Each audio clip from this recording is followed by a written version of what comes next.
An anti-social behaviour order was a civil order made in the United Kingdom against a person who had been shown, on the balance of evidence, to have engaged in antisocial behaviour. The orders were introduced by Prime Minister Tony Blair in 1998 and continued in use until 2015. They were designed to correct minor incidents that would not ordinarily warrant criminal prosecution. The orders restricted behaviour in some way, such as prohibiting a return to a certain area or shop, or restricting public behavior such as swearing or drinking alcohol. Many saw the ASBO as connected with young delinquents. ASBOs were superseded by the Injunction and the Criminal Behaviour Order, which were introduced by the Anti-Social Behaviour, Crime and Policing Act 2014. History: ASBOs were introduced in England, Scotland and Wales through the Crime and Disorder Act 1998. Later legislation strengthened its application. In England and Wales this was largely via the Anti-Social Behaviour Act 2003, in Northern Ireland through an order in council, and in Scotland with the Antisocial and Sexual Behaviour etc. Act 2004. Scotland, however, had a pre-existing tribunal system charged with dealing with children and young persons who offend, the Children's Hearing System. In a press release of October 28, 2004, Tony Blair and David Blunkett announced further measures to extend the use and definition of ASBOs. The remit would include extension of the witness protection program in antisocial behavior cases, more courts dealing with cases, more offences including dog fouling, litter, graffiti, and nighttime noise liable for fixed penalty notices, giving parish councils the power to issue fixed penalty notices for infringements. The press release concluded by remarking, "In the past year around 100,000 cases of antisocial behaviour have been dealt with. 2,633 ASBOs and 418 dispersal orders have been issued in the same period." On October 25, 2005, Transport for London announced its intent to apply for a new law giving them the authority to issue orders against repeat fare dodgers, and increased fines. The first ever ASBO was given to offender Cat Richards for repeated drunk and disorderly behaviour. By March 31, 2004, 2,455 ASBOs had been issued in England and Wales. On March 30, 2006, the Home Office announced that 7,356 antisocial behaviour orders had been given out since 1999 in England and Wales. Replacement equals. The 2010 coalition government expressed its intention to replace ASBOs, citing the reasons that breach rates are high and the number issued has been steadily declining since 2005. In July 2010, new Home Secretary Theresa May announced her intention to reform antisocial behaviour measures for England and Wales with the abolition of ASBOs in due course in favour of alternative community-based social control policies. However, in 2012, Liberal Democrat objections prevented the implementation of proposals in a Home Office white paper to replace the ASBO with a Criminal Behaviour Order, and a crime prevention injunction. In May 2013 an Anti-Social Behaviour, Crime and Policing Bill was introduced into the House of Commons, including a provision to create injunctions to prevent nuisance and annoyance, replacing ASBOs in England and Wales. The bill was criticised for the broad and undefined scope of nuisance and annoyance, and defeated in the House of Lords in January 2014. The Anti-Social Behaviour, Crime and Policing Act 2014 received royal assent in March 2014. This streamlined the tools available to tackle antisocial behaviour and replaced the ASBO with an injunction and a Criminal Behaviour Order. What warranted an ASBO? Uses equals. An ASBO was issued in response to conduct which caused or was likely to cause harm, harassment, alarm or distress, to one or more persons not of the same household as him or herself, and where an ASBO was seen as necessary to protect relevant persons from further antisocial acts by the defendant. In England and Wales they were issued by magistrates' courts, and in Scotland by the sheriff courts. The British government introduced ASBOs through the Crime and Disorder Act 1998. In the UK, a CRASBO was a criminally related ASBO. One local authority published photos of those given ASBOs on an internet site.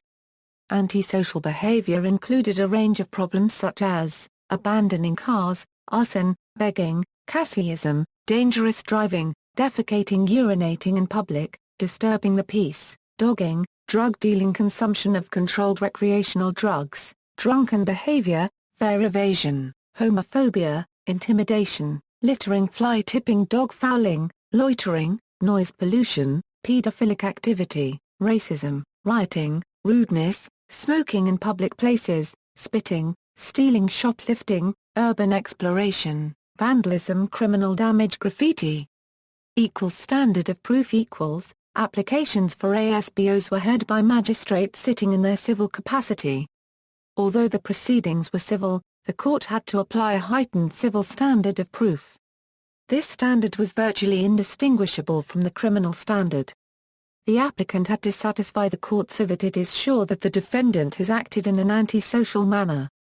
The test for the court to be satisfied so that it is sure was the same direction that a judge gives to a jury in a criminal case heard in the Crown Court, and is also known as satisfying the court beyond reasonable doubt. Pursuant to Section 1 Civil Evidence Act 1995, an applicant had the right to rely on witness statements without calling the makers of those statements known as hearsay. If a party proposed to rely upon a hearsay statement, then the other party was entitled to ask the court for permission to call that witness for cross-examination. If the court refused to grant such an application, then the defendant would be unable to cross-examine the makers of the hearsay statements. Nevertheless, it was open to them, in accordance with the Civil Evidence Act, to submit that the court should place little or no weight upon material that had not been tested by way of cross-examination. Section 4(1) Civil Evidence Act 1995 states that in estimating the weight to be given to hearsay evidence in civil proceedings, the court shall have regard to any circumstances from which any inference can reasonably be drawn as to the reliability or otherwise of the evidence. The High Court has emphasized that the use of the words "if any" shows that some hearsay evidence may be given no weight at all. For an ASBO to be made, the applicant had to prove beyond all reasonable doubt that the respondent has behaved in an antisocial manner. The applicant could rely on hearsay evidence. However, the Court of Appeal has stated that it does not expect a court to find that the criminal standard has been reached by relying solely on hearsay evidence. The Civil Evidence Act 1995 itself makes clear that courts should consider what weight, if any at all, attaches to hearsay material. In Cleary, the Court of Appeal again restated that courts should consider attaching no weight at all to such material, in accordance with the words of the statute. It is for the court to decide what weight to give the hearsay evidence. The Court of Appeal has stated that the high standard of proof is difficult to meet if the entirety of the case, or the majority of it, is based upon hearsay evidence. The proper approach would be for a court to consider to what extent the hearsay evidence is, amongst other things, supported by other evidence, the cogency and similarity of supporting instances of hearsay evidence and the cogency and reliability of contradictory evidence supplied by a defendant. Where, for example, 10 anonymous witnesses who are unrelated to each other each provide a witness statement as to the defendant's antisocial behavior, where each statement refers independently to the same particular events, and where this is supported by a witness statement from a non-anonymous witness, such as a housing officer, who confirms that residents have made complaints about a particular person over a period of time, then the court may be justified in according the statements a fair degree of weight. Typical ASBOs An Anti-Social Behaviour Order was an order of the court which told an individual over 10 years old how they must not behave. An order could contain only negative prohibitions. It could not contain a positive obligation. To obtain an ASBO, a two-stage test had to be satisfied by the applicant authority. Crime and Disorder Act 1998. The first test was that the defendant had committed acts causing or likely to cause harassment, alarm or distress within 6 months of the date of issue of the summons. The second test was that an order was necessary to protect persons from further antisocial behavior. The applicant had to satisfy the court that the individual had acted in an antisocial manner. That is to say, in a manner that caused or was likely to cause harassment, alarm or distress to one or more persons not of the same household as himself. A court could order an ASBO only if such an order was necessary.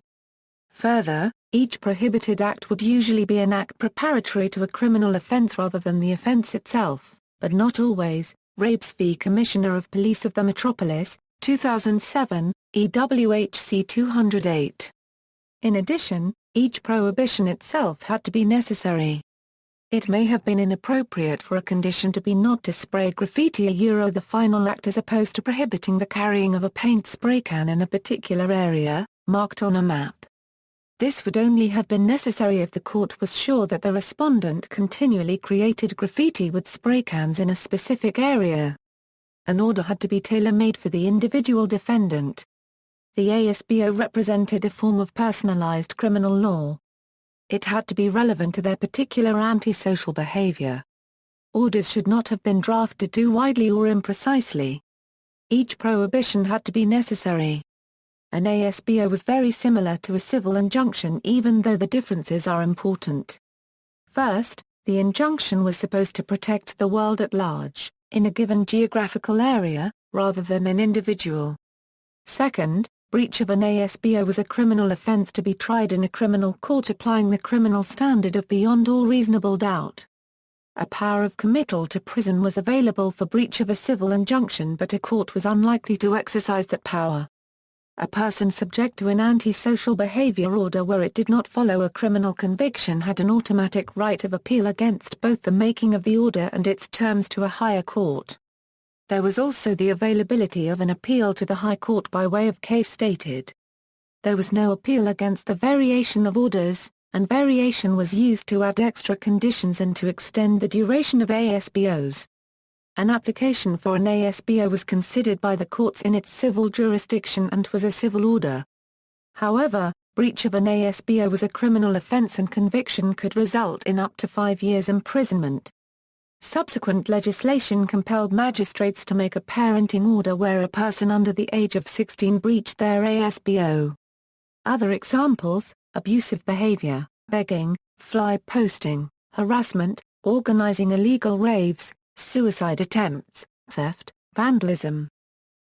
Less common ASBOs less common and more conventional uses of ASBOs, as listed by a report to the Home Office to illustrate the difficulties with ASBOs, include 2 teenage boys from East Manchester forbidden to wear one golf glove, as it was a symbol of membership of a particular gang. A 13-year-old forbidden to use the word grass as a term of abuse in order to threaten people. A 15-year-old forbidden to play football in his street. The first farmer to be given an ASBO was instructed to keep his geese and pigs from damaging his neighbor's property. An 18-year-old ordered not to congregate with 3 or more other youths. He entered a local youth club that had a good reputation and was arrested because there were more than 3 youths on the premises.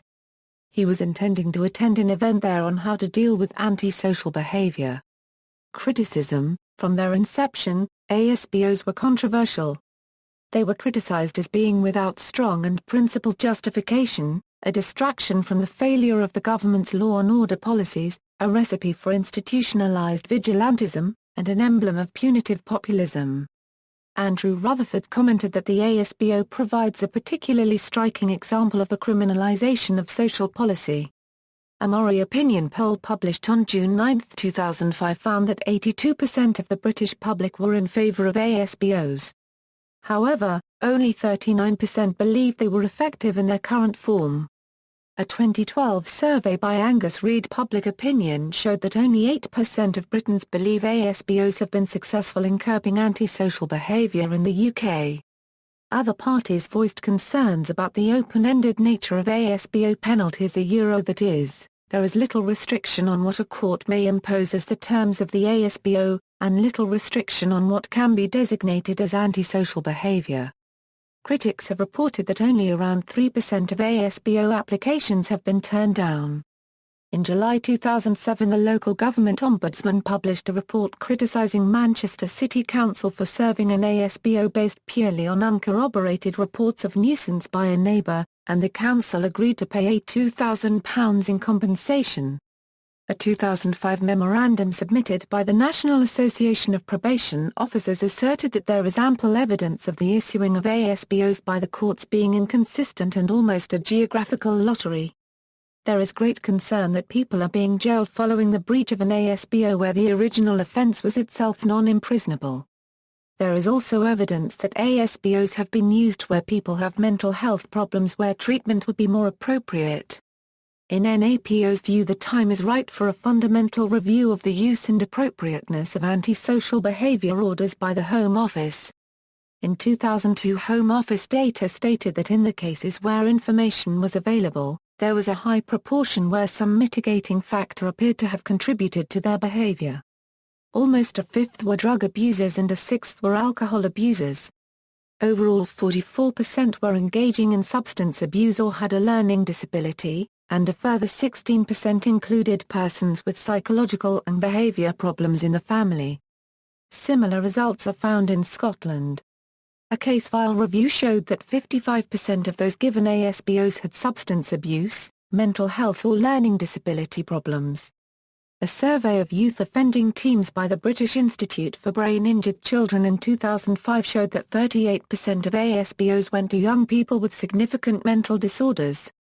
Problems included clinical depression, suicidal tendencies, autism, psychosis, personality disorders, learning disabilities, and ADHD, questioning whether young people suffering from these illnesses should be held to a lower standard of behavior than others.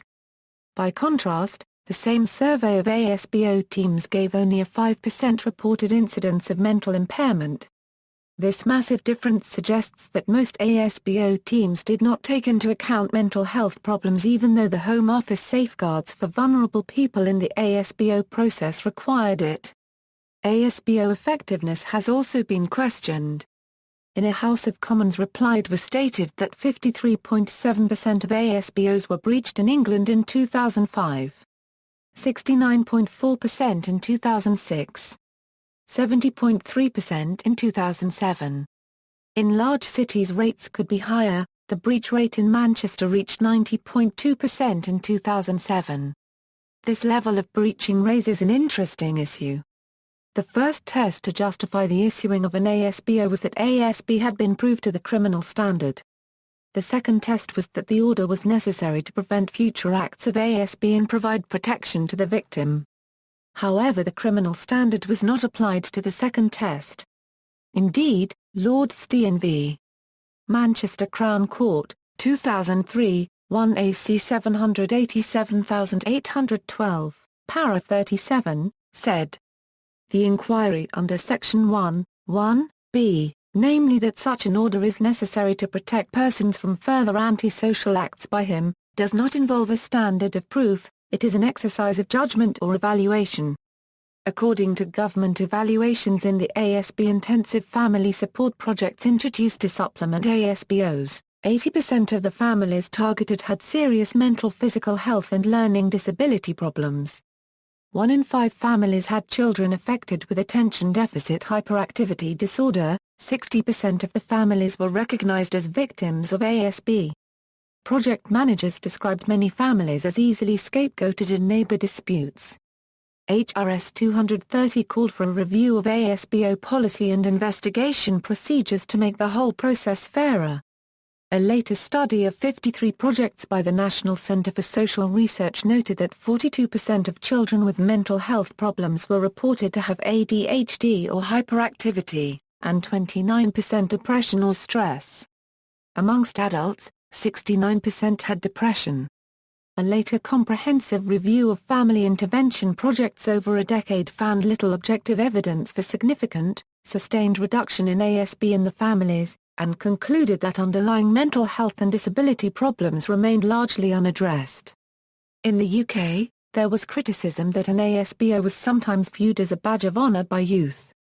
NACRO, the biggest criminal justice-related charity in England and Wales, published 2 reports, the first claiming that ASBOs were a failure due to being costly and slow to obtain, and the second criticising their use by the courts, saying that they were being used too hastily, before alternatives have been tried.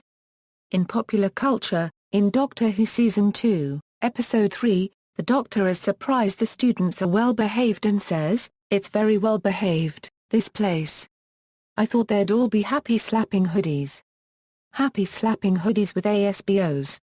Happy slapping hoodies with ASBOs and ringtones." In Line of Duty Season 2, Episode 5, Detective Inspector Brookels refers to juvenile criminal Ryan as the ASBO Dodger. In Misfits, the main characters are sometimes referred to as the ASBO 5. In Sherlock, Dr. Watson was given an ASBO in Season 1 Episode 2, The Blind Banker, after being mistaken for a graffiti artist when the actual graffiti artist fled from two community support officers. In The Smoke, Dennis Severs is nicknamed Asbo by his fireman crew because of how he acts, who he hangs out with, and where he lives. In Fish Tank, Mia's mother says she will be sent to boarding schools so she can meet ASBO boys. In 2012, English author Martin Amis published Lionel Asbo, State of England, in which the titular character has changed his name from Lionel Pepperdine to Lionel Asbo by deed poll. See also. References. Further reading: Collins, Scott.